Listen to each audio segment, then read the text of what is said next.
আসসালামু আলাইকুম। আজকে বড় ভাইরা মূলত একটা ছোট পরিসরে পিকনিকের আয়োজন করেছিল এই বৃষ্টির মধ্যেই। আর সেখানে যাওয়ার জন্যই আমি বেরিয়ে পড়েছিলাম আমার খালামণির এই ছোট্ট রঙিন ছাতাটা মাথায় দিয়ে বৃষ্টির হাত থেকে রক্ষা পাওয়ার জন্য। এবং এই কাদা পানির মধ্যে দিয়েই পায়ে হেঁটে চলে আসলাম মেন রোডে। এবং সেখানে বেশ কিছুক্ষণ দাঁড়ানোর পরে দেখলাম চলে আসলো একটা অটো, এবং অটোতে করে রওনা দিলাম মেহেরপুরের উদ্দেশ্যে। এরপর মেহেরপুর নিমতলার মোড়ে পৌঁছাই বড় ভাই সুলতানকে ফোন দিতেই বাইকে করে এগিয়ে নিয়ে গেল আমাকে। গিয়ে দেখি বড় ভাই ঔষধ বিক্রি বন্ধ করে একা একাই রসুন পেঁয়াজ বাছে। তো আমিও ভাইকে সাহায্য করার জন্য শুরু করে দিলাম রসুন পেঁয়াজ বাছা। আর পিকনিকটা যেহেতু আমাদের নিজেদের ছিল, তাই আমরা সবাই সবাইকে সাহায্য করছিলাম। এরপর রসুন পেঁয়াজ বাছা শেষ করে শুরু হয়ে যায় আজকের আমাদের রান্নার আয়োজন। আর দেখতে পেলাম যে সুলতান ভাই ইলিশ মাছ আর খাসির গোস্তটা ধুয়ে নিচ্ছিল রান্নার জন্য। এবার আমরা একসাথে দুইটা পাতিলে রান্না বসিয়ে দিলাম, একটাতে ছাগলের গোস্ত আর একটাতে খিচুড়ি। ভাই আজকে আমাদের মূলত আয়োজনটা কিসের বলেন দিন, একটু বলে দেন। আজকে হচ্ছে আমাদের ঘরোয়া পিকনিক। ঘরোয়া পিকনিকে আমরা কয়েকজন খাসির মাংস, এই যে সাথে কি খিচুড়ি আর কি, আর এই যে এখনো ইলিশ মাছ ভাজি বাকি আছে, মানে ইলিশটা এখনো হয়নি। এদিকে খাসির মাংসটা কিন্তু চাপিয়ে দিয়েছে প্রায় শেষের দিকে, হ্যাঁ অলরেডি। আর ভাই বলছে নাকি ঘরোয়া পিকনিক, কিন্তু আমি কিন্তু ঘরে নেই, আমি এসেছি সুলতান ভাইয়ের শ্বশুর বাড়ি। তো সুলতান ভাই এটা শ্বশুর বাড়ি না শ্বশুর বাড়ি রেস্টুরেন্ট? এটা হচ্ছে শ্বশুর বাড়ি না, এটা হচ্ছে যে আমি একমাত্র শ্বশুর, আর এখানে যারা যারা আসে সব আমার জামাই, সবার শ্বশুর বাড়ি হচ্ছে এটা।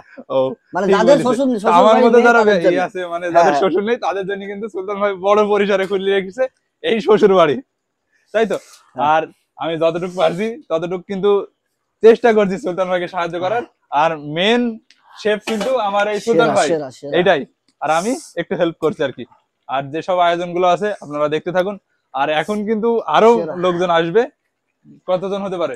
ওই 12-13 জন। 12-13 জন। তো তাদের কিন্তু এখনো কাউকে পাইনি। রান্নাটা হয়ে যাক, মানে গন্ধতে হয়তো চলে আসতে পারে ইলিশ মাছের গন্ধ। আর সবশেষে একটা কথা ভাইকান্ত, ওয়েদারটা কিন্তু জোস। ও আজকের ওয়েদারের জন্য বেস্ট একটা খাবার খিচুড়ি, খাসির মাংস সাথে ইলিশ ভাজি। এর মধ্যে রান্না হয়ে গেল খিচুড়ি আর খাসির গোস্ত। তো সুলতান ভাই দেখতে পাচ্ছি যে ইলিশ মাছের মাথা আর লেজের অংশটা মানে ভেজি ভেঙে ফেলছেন, এটা মূলত কি হবে? এটা হচ্ছে ভর্তা হবে, ইলিশ মাছের মাথা লেজ ভর্তা। তো এই হচ্ছে আমাদের ইলিশ মাছের ভর্তা। যে ইলিশ মাছের মাথা আর লেজটা করা হয়েছিল ওটা দিয়েই করে নেওয়া হয়েছে এই ভর্তা। তো সবশেষে এই যে খাঁটি সরিষার তেলে ভেজে নেওয়া হয়ে গেছে আমাদের সেই কাঙ্ক্ষিত ইলিশ মাছ। তো একদম মাওয়ার, মানে মাওয়াই তো যাওয়া হয়নি কখনো, তবে মনে হচ্ছে কিন্তু মাওয়ার চাইতে এটা কোনো অংশে কম যাবে না। ঘ্রাণটা মানে নাকি আসা মাত্রই মনে বলছে কি বলা যায়, এটা এক কথায় অসাধারণ হয়েছে। তো বাকি রেসিপি গুলো তো আপনাদেরকে দেখিয়ে দিয়েছি, এবার শুধু খাওয়ার পর্ব। বড় ভাইদের সাথে একসাথে খাবো, আর ভাইরাও কিন্তু আজকে রিভিউ দেবে কেমন হয়েছে।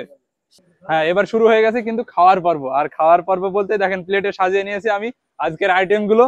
আর প্রথমেই আপনাদের এই সাইড থেকে শুরু করে দেখাই, এটা হচ্ছে ইলিশ মাছ ভর্তা। আর এটা হচ্ছে সেই কাঙ্ক্ষিত ইলিশ, এই যে 2 পিস করে সবাইকে দেওয়া হয়েছে। আর সাথে ছাগলের মাংস, একদম খাসি ছাগলের মাংস, আর সাথে সেই সাথে খিচুড়ি। আর আজকের ওয়েদারটাও কিন্তু একদম বৃষ্টির দিন। আমার ফার্স্টের ভিডিও এন্ট্রোতে দেখতে পাবেন যে আজকে কিরকম পরিমাণে বৃষ্টি হয়েছে। আর সেই সাথে এই যে আমার পাশে কিন্তু বসে গেছে অলরেডি বড় ভাইরা, তো তারা খাওয়া কিন্তু শুরু করে দিয়েছে। তো ওনাদের মুখ থেকে শুনে নেব কেমন হয়েছে খাবারটা। তো ভাইরা তো বলেই দিল নাকি অসাধারণ হয়েছে, এবার আমিও খেয়ে দেখি কেমন লাগছে। তো বিসমিল্লাহ বলে কোনটা দিয়ে শুরু করবো মানে বুঝে উঠতে পারছি না। ইলিশ আছে, সাথে খাসির মাংস, তো এই দিক থেকে খাসির মাংস থেকে শুরু করা যাক। বিসমিল্লাহ। কি বলবো, খাসির মাংসটা কিন্তু এক কথায় অসাধারণ হয়েছে। এবার ইলিশ নেওয়া যাক একটু। এই যে কি বলবো না, মামাও হয়তো ফেল হয়ে যাবে, সুলতান ভাই যেহেতু এইভাবে একদম মানে ভেজেছে, আমিও ছিলাম কিন্তু বাজার ভিতরে। আর ইলিশ ভর্তা,